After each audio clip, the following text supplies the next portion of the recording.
Ready to turn your PC into an Ethereum generating machine. Let's dive into mining Ethereum using PhoenixMiner, a powerful tool for maximizing your mining potential. First, you'll need to download PhoenixMiner from a reputable source. Always ensure you're getting it from the official website or a trusted mirror to avoid malware. I will put some reputable links in the description for you. Once downloaded, extract the files now.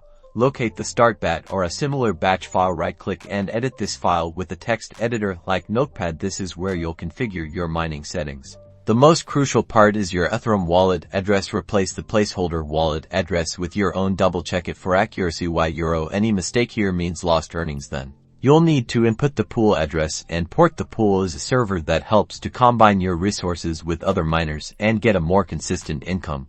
Next, specify the mining pool you'll be using and the algorithm to use. Different algorithms can impact performance, so experiment to see what works best for your hardware. PhoenixMiner usually auto-detects, but you can manually select your GPUs for mining in the bat file too.